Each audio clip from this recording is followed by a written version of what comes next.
윤석열 전 대통령 1심 선고가 카운트다운에 들어갔다. 조은석은 아마 사형을 구형할 것이다. 지기현은 참 제가 말씀드리기조차 민망해서 이 주제를 잘 다루지 않았는데 지금 정청래가 이 분위기를 지금 또 잡고 나섰습니다. 자, 그래서 오늘 그 말씀을 좀 드리려고 하는 것입니다. 근데 사실 이 말씀 드리기 전에 이 이재명 정권 정말 내란몰이로만 지탱을 하고 정권을 지탱을 하고 있습니다. 다른 것 전부 다 완전히 무능한 지금 시진핑과 이야기도 말씀드렸지만은 오늘 정말 황당한 이야기가 있었습니다. 이게 정부냐? 아니 이게 나라를 운영하는 사람들이냐? 고 싶은 것이 국방부 장관이 누구죠? 안규백 그 단기 사병 출신이 국방부 장관을 맡고 있습니다. 국방부가 작년 연말까지 각 군하고 방위사업체 등에 지급했어야 할 국방비가 연초 기준으로 1조 3천억 넘게 지급되지 못하고 있다. 이게 무슨 말입니까? 국방부가 쓰고 지급해야 될 돈을 지급 못하고 있다. 연체시키고 있다는 이야기입니다. 연체시켰다는 이야기입니다. 연말에 들어오는 세금보다 지출이 더 많아서 뭐 핑계죠. 그러면 과거에는 어떻게 했습니까? 국호가 일시적으로 어려움을 겪은 바람에 전역하는 병사들에게 지급되는 장병 내일 준비 적금이라는 게 있는데 이게 일주일 늦게 지급됐다. 이게 구멍가게입니까? 구멍가게도 이렇게 안 하죠. 전역병사 1만 5천 명에게 작년 12월 24일 지급해야 할 장병 내일 준비 적금이 일주일 늦은 작년 12월 31일 밤에야 지급됐다. 참, 국방부는 이 지연 사유에 대해서 이렇게 설명합니다. 필요 예산 1,500억 원이 750억 원씩 두 번에 걸쳐서 재경부로부터 국방부로 들어왔는데 두 번째 750억 원은 12월 31일 한국은행 마감 시간인 밤 8시에 임박해서 입금이 됐다. 그래서 국방비가 재정당국에서 제때 지급되지 않아서 지연됐다. 재경부는 각 부처의 예산 집행을 독려한 결과 연말에 집행이 몰렸다. 그래서 이 연체돼서 지급됐다. 아니 이게 그 전에는 이렇지 않았습니까? 매년 이거 똑같은 일이죠. 연말에 이렇게 막 몰리는 거. 그런데 그거 하나로 관리를 못해가지고 구멍가게도 요새 이렇게는 운영 안 됩니다. 1만 5천 명 병사 적금을 일주일 늦게 지급하는 초유의 사태가 발생. 이게 정부입니까? 이렇게 해놓고 내란몰이만 계속하고 있는 이 이재명 정권. 심지어 오늘 어떤 일까지 발생을 했는지 정말 화가 났을 겁니다. 저도 이 기사 보고 정말 화가 났습니다. 기사를 소개해드리죠. 조선일보 기사입니다. 이번엔 내란 종식 위해서 용인 삼성전자 옮겨야 된다. 황당한 호남 이전론. 이 용인의 그 삼성전자, 용인 반도체 메가 클러스터 지금 조성을 하고 있죠. 1,000조 원짜리입니다. 그런데 이거를 용인에 하지 말고 호남으로 옮겨야 된다. 고 하면서 그 옮겨야 되는 이유가 내란 종식을 위해서 옮겨야 된다. 이게 무슨 말입니까? 이거하고 저거하고 무슨 상관이 있습니까? 내란 종식을 위해서 용인에 있는 삼성전자 그 타운을 호남으로 옮기자. 삼성전자하고 SK하이닉스가 1,000조 원 이 자금을 투입해서 조성하는 용인 반도체 메가 클러스터가 있죠.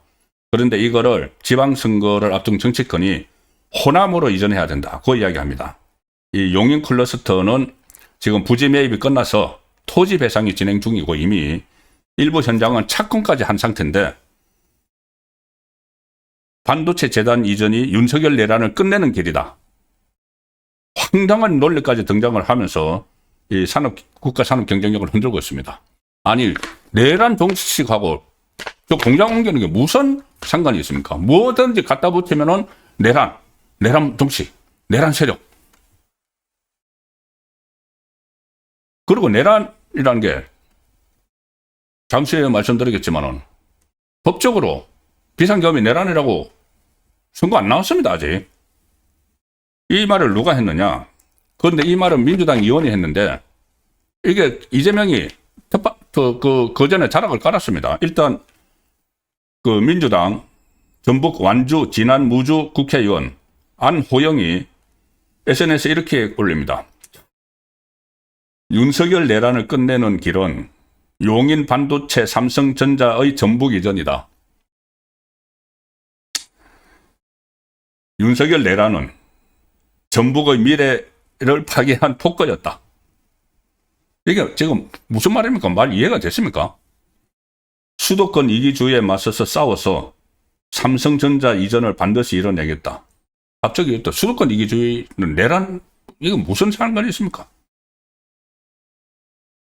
이 사람이 보니까 국회의 기후에너지환경노동위원회 위원장인데, 지방선거에서 전북지사 출마를 선언을 했네요. 전북지사 나가려고 이거를 전북으로 옮겨야 된다는데, 왜 옮겨야 되느냐?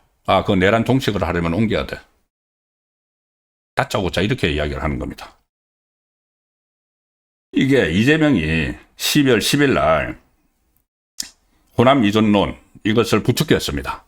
12월 10일 날 K반도체 비전가 육성 전략 보고회 이런 것을 그때 하면서 재생에너지가 풍부한 남쪽 지방으로 눈길을 돌려서 그 지역에서 새로운 산업 생태계를 구축하는 데 관심을 가져달라. 남쪽 지방에 재생에너지가 풍부하니까 그게 새로운 산업 생태계를 구축을 해야 된다. 그러니까 호남에다가 막 몰아줘야 된다는 이야기를 하는 거죠.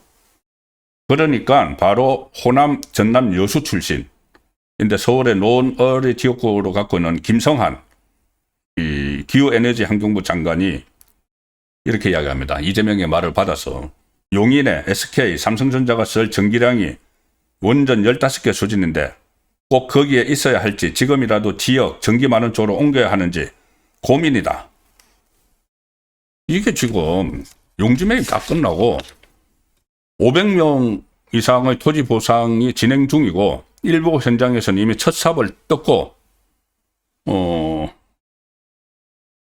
이게 반도체 산단이 계획부터 준공까지 최소 8년이 걸리는 장기 사업이고 그런데 갑자기 반도체 클러스터 호남 이전론이 나오면서 그 명분을 이전을 해야 되는 거를 내란 종식을 위해서다. 이게 지금 이게 요술방망입니까? 내란 종식이. 이 상황에서 일단 윤석열 전 대통령 소위 말하는 내란 우두머리 혐의 재판 이제 결심이 다가오고 있습니다. 구형이 9일 사흘 후에 이제 구형이 나옵니다. 조은석이 구형을 선고를 하는데 구형을 이제 그 사흘 후에 9일 날 하게 되면은 당초 1심 선고 지기현 판사가 1심 선고를 하죠. 조은석이 그 특검이 구형을 하고 지기현 판사의 1심 선고가 그 2월 중순에 지기현 판사가 다른 곳으로 보직을 옮깁니다. 그 전에 놓을 거라고 했는데 좀 더 빨라질 수도 있다. 1월 9일에 구형을 하면은 1월 말이나 2월 초에 1심 선고가 나올 수도 있다. 계속 말씀드리지만 내란이 그러니까 그 비상계엄이 내란이냐 아니냐 이것은 중요하죠. 다른 것도 여러 가지 재판이 8개나 기소가 되어 있지만은 이게 1심 선고에서라도 이 비상계엄이 잘못됐다고 해도 내란은 아니다는 법적 판단이 나오면은 내란 프레임이 다 일거에 무너져 버리는 겁니다. 물론 거기에 하면 또 그 판사들을 향해서 막 어떻게 하겠지만은 국민 정서상 그런 거죠. 조금 전에 심지어 무슨 이 산업단지 옮기는 거를 내란 종식을 위해서 이런 황당한 그 주장들을 하기에 참 민망해지겠죠. 무슨 특검 이름도 내란 특검. 어쨌든 그것이 지금 1심 선고가 속속 다가오고 있는데 이러면 이달 말에 늦어도 다음 달 중순 전에는 나옵니다. 그런데 아시다시피 내란 우두머리 혐의 이 법정형은 사형, 무기징역, 무기금고밖에 없죠. 그래서 조은석 특검이 이 8일 모레 그 자기들끼리 회의를 해서 윤석열 전 대통령 구형량에 대해서 논의를 한다. 그 전에 이제 내란 그 혐의 재판 판례 중에서 뭐 여러 번 있지만은 그때 12.12 사태하고 5.18 그걸로 재판에 넘겨진 전두환 전 대통령 사건이 있었습니다. 내란 우두머리 이 혐의 가지고는 똑같이 이제 내란 우두머리 혐의가 전두환 전 대통령 사건이었는데 그때 전두환 전 대통령은 검찰에서 사형을 구형을 했고 1심 재판부도 사형을 선고를 했습니다. 1심 재판부도. 그런데 2심에서 전두환 전 대통령이 평화적 정권 교체를 실현한 이런 공이 있다고 해서 무기징역으로 감형을 했고 대법원이 무기징역으로 확정을 했죠. 그런데 이제 형이 확정된 이후에 사면돼서 이제 석방이 됐습니다.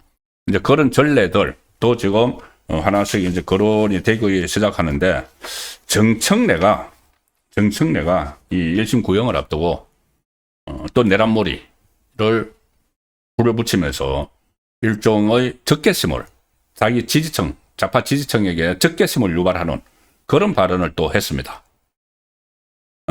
그 전에 지난 1월 달에, 작년 1월 달에 정청래가 법사위원장 하면서 그런 말을 한 적이 있었죠. 윤석열은 형사재판 법원에서 내란죄로 사형 선고를 받을 것이다. 사형당할 것이다. 이런 말까지 그때 섬뜩하게 했었습니다. 그 정청래가 그때는 법사위원장이었고 지금은 민주당 대표가 돼 있는데 오늘 MBC 라디오 좌파방송에 나와서 윤석열 전 대통령 결심 공판, 그러니까 구형과 관련해서 이렇게 이야기합니다. 윤석열은 내란 우두머리 혐의를 받고 있는 것 아니냐. 그럼 사형과 무기징역밖에 없다. 사형 구형을 해야 된다. 되는 게 너무 자연스럽다. 사형 구형이 너무 자연스럽다. 그렇게 안 하는 게 이상하다. 이렇게 이 적개심을 유발을 하는 그리고 마치 가이드라인을 조은석 특검이야 뭐 가이드라인 주면 그대로 하죠. 가이드라인이 이제 조은석 특검에게 주는 사형을 구형해야 된다는 발언을 했습니다. 근데 제 생각에는 실제로 전두환 전 대통령 때하고는 또 상황이 다르지 않습니까? 실제로 이 직전 대통령에게 사형을 구형을 한다. 이 사형이라는 말이 조은석 특검 입에서 나오는 순간 좀 역풍이 불 수도 있다고 저는 생각을 합니다.